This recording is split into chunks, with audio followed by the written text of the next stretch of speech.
Dans cette vidéo, je voudrais vous faire part d'un changement assez récent sur Amazon vis-à-vis de la création d'un deuxième compte vendeur, d'un deuxième ou d'un troisième d'ailleurs. Parce que la règle sur Amazon, jusqu'à il n'y a pas si longtemps, c'était une personne égale un compte. Et si vous créez un deuxième compte, eh bien, vous pouviez vraiment avoir de gros problèmes, avoir même votre premier compte suspendu par les équipes d'Amazon, parce que ça allait contre les conditions, contre la politique d'Amazon. Donc c'était assez problématique et créer un deuxième compte, c'était toujours quelque chose d'assez dangereux. Pour l'avoir déjà fait, je sais qu'il fallait vraiment montrer patte blanche, il fallait demander en fait une autorisation, une sorte de dérogation à Amazon et ensuite créer le nouveau compte en espérant que tout se passe bien et en espérant que voilà, tous les services soient connectés et qu'ils ne suspendent pas le premier compte, ce qui est extrêmement problématique parce que quand votre compte est suspendu, vous ne pouvez plus vendre vos produits, vous perdez votre ranking, enfin bref, vous perdez un petit peu tout votre momentum que vous avez sur Amazon, donc c'est quelque chose d'assez compliqué à gérer. Donc récemment, j'ai voulu ouvrir un nouveau compte et j'ai eu une surprise assez appréciable, c'est-à-dire que le support m'a répondu que maintenant c'était possible. On a le droit maintenant d'ouvrir plusieurs comptes si on respecte évidemment certaines règles.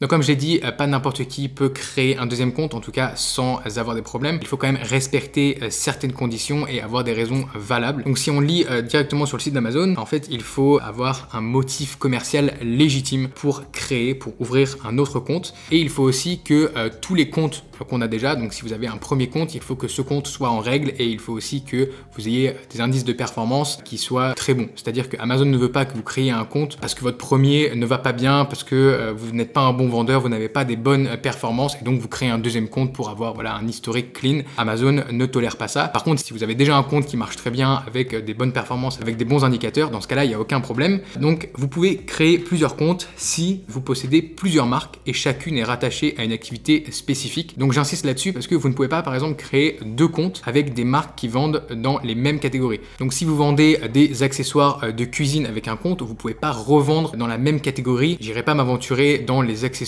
de maison avec un autre compte parce que Amazon va considérer que en fait c'est des comptes doublons qui vendent exactement les mêmes produits même si c'est pas la même marque. Donc faites attention à ça. Ensuite vous avez aussi la possibilité de créer un deuxième compte si vous fabriquez des produits pour deux sociétés distinctes et dissociées. Ça peut être une stratégie que vous avez si vous voulez. En fait vous avez plusieurs marques, chaque marque est associée à sa propre société, à sa propre structure légale. Dans ce cas-là, vous pouvez aussi justement créer ces deux comptes Amazon pour séparer réellement vos activités. Ça rejoint un petit peu le point numéro 1. Et finalement, la troisième raison, c'est que vous êtes recruté pour un programme Amazon qui nécessite des comptes distincts. Donc clairement, c'est pas quelque chose qui nous concerne. Donc je vous mettrai le lien de cette page en description pour que vous ayez accès justement aux dernières updates d'Amazon vis-à-vis de cette règle.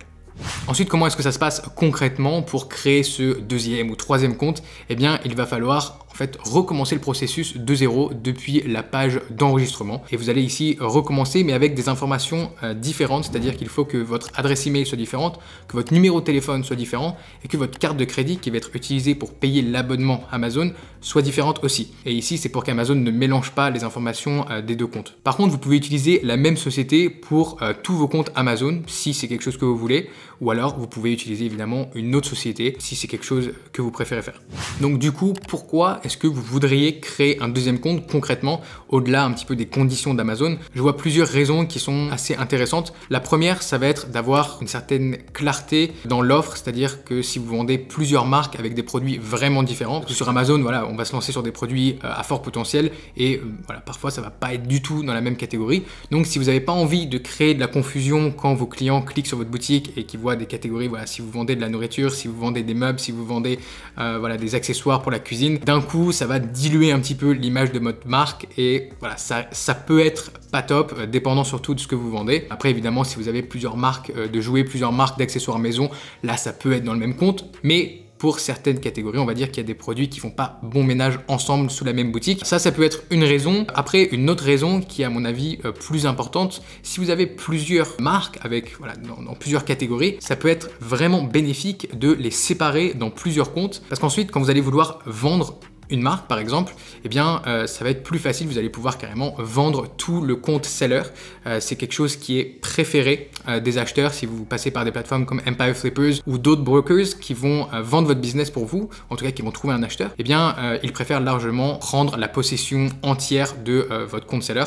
Et donc si vous avez tous vos produits, toute votre marque sur le même compte, ça peut être un petit peu délicat à ce moment-là. Donc voilà, si vous avez tout séparé initialement et que toutes vos marques, que vos produits sont en fait voilà, sectionnés, segmentés par marque, par compte Amazon, eh bien il n'y a aucun problème pour la revente et ça sera plus facile. Une autre raison, ça peut être que vous pouvez avoir différentes sociétés pour différentes marques. Si vous êtes associé avec quelqu'un par exemple sur une marque et que vous vous lancez en solo sur une autre marque, c'est quelque chose qui est extrêmement important du coup, ça va être de séparer et d'avoir des comptes Amazon différents. Voilà, ça c'est assez évident. Ce qui est bien, c'est de savoir qu'aujourd'hui, c'est beaucoup plus facile et moins risqué, on va dire, d'ouvrir un deuxième compte, surtout si vous respectez toutes les conditions. Néanmoins, je vous conseille de demander au support vendeur avant de créer un deuxième compte. Comme ça, vous pouvez avoir la preuve écrite que vous avez l'autorisation et que c'est bon. Parce que voilà, on ne sait jamais avec Amazon, vous avez envie de couvrir vos arrières et de ne pas vous retrouver dans une situation où Amazon bloque votre compte voilà, sans raison, parce qu'au final, vous êtes dans un cas légitime, vous avez une raison commerciale légitime, mais on ne sait jamais. Donc là, ça peut être intéressant quand même de revérifier, surtout qu'Amazon fait des mises à jour souvent.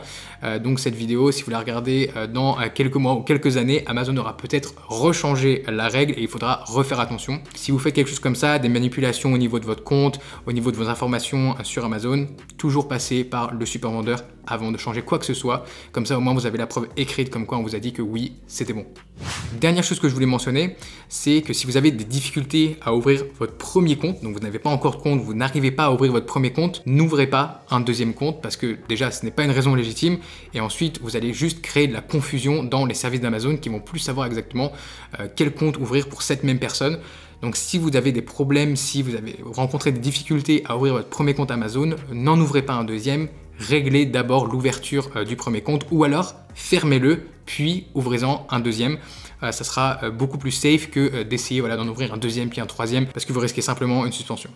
J'espère que cette vidéo avec cette update sera utile pour certains d'entre vous qui pensaient à ouvrir un deuxième compte. Sachez que maintenant c'est possible et c'est beaucoup plus facile qu'avant. Si vous avez des questions, n'hésitez pas à les laisser juste en dessous dans les commentaires. Je lis et je réponds à tous vos commentaires. Si vous avez aimé cette vidéo, n'hésitez pas à mettre un gros pouce bleu et de vous abonner à la chaîne pour plus de contenu sur comment lancer et gérer votre business sur Amazon FBA. Sur ce, je vous dis à très vite pour une nouvelle vidéo sur Liberté Digitale.